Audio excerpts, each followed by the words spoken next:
On pense souvent qu'une entreprise, ça naît d'un plan bien ficelé, d'une étude de marché, mais parfois, pas du tout. L'entreprise dont on va parler aujourd'hui, elle, est née d'une série d'accidents, de hasards et de coïncidences si folles qu'on dirait un scénario de film. C'est l'histoire de Photo Arte, un studio photo qui, franchement, n'aurait jamais dû voir le jour. Pour comprendre comment Photo Arte a pu exister, il n'y a qu'un seul mot à retenir, sérendipité.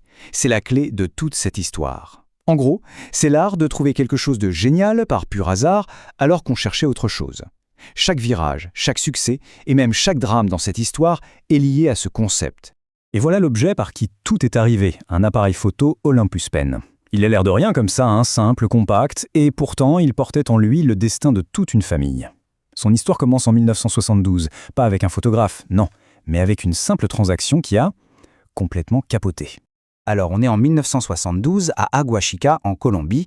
C'est là qu'on rencontre Julio Sáenz, un jeune homme de 18 ans. Et attention, Julio n'est pas photographe. Il n'y connaît rien et pour être honnête, ça ne l'intéresse absolument pas. Lui, c'est un commerçant, un jeune qui essaie juste de se faire sa place.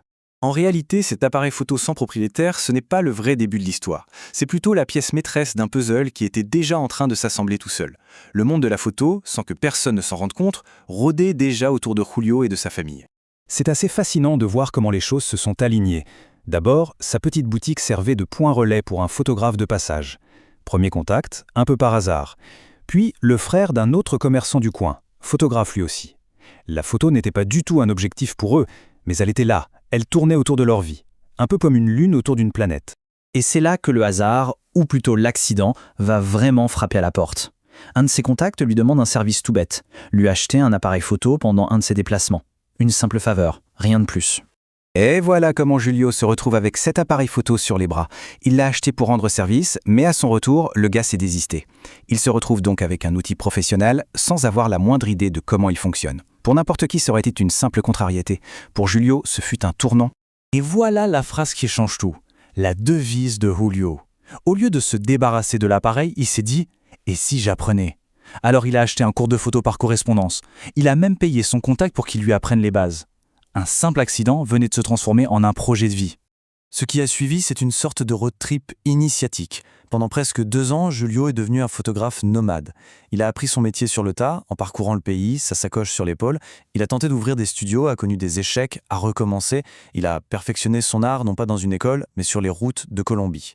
Et c'est au cours de ce périple qu'il finit par arriver à Malaga, une petite ville dans la province de Santander. Ses premiers essais là-bas n'ont pas été très rentables, loin de là. Mais là où tout le monde aurait vu un échec, Julio, lui, a vu une opportunité. Un truc que personne d'autre n'avait remarqué. Regardons un peu ce qu'il a vu.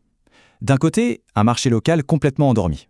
Un seul studio traditionnel, quelques photographes amateurs. De l'autre côté, son offre. Il est arrivé avec quelque chose de radicalement différent. Un service moderne, disponible toute la journée et surtout rapide. Livrer des photos d'identité en noir et blanc en moins de 30 minutes, c'était une vraie révolution pour l'époque. Mais cette grande vision, elle a démarré avec presque rien. Le chiffre à retenir, c'est 1.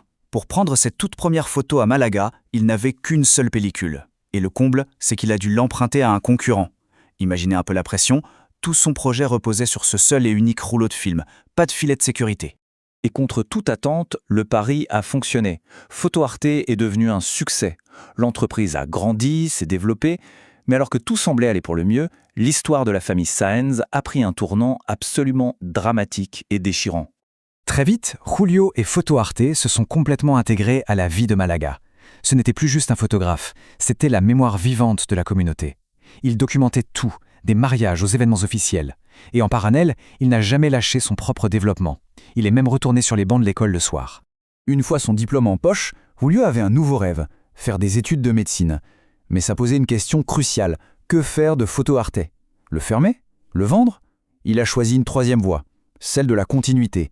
Il a fait venir son frère, José Esteban, pour qu'il le rejoigne et prenne petit à petit la relève. José arrive donc à Malaga en 1979. Il vient en bus, un bus de la compagnie COTRS.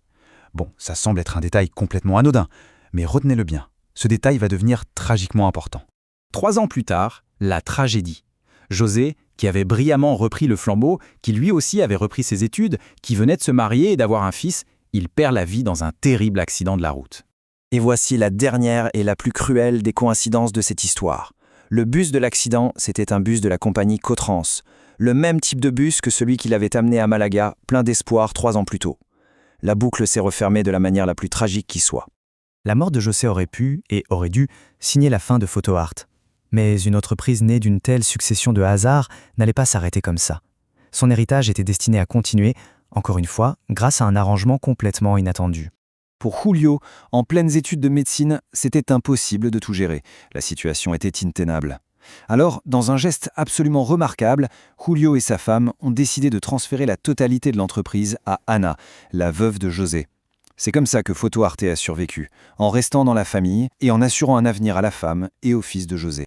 Au final, les mots de Julio Sáenz lui-même résument parfaitement toute l'histoire. Photo Arte, ce n'était pas un plan de carrière, c'était un accident heureux, une découverte fortuite, qui a non seulement créé une entreprise, mais qui lui a aussi ouvert les portes pour fonder une famille, faire des études et avoir une carrière de médecin. Une pure sérendipité.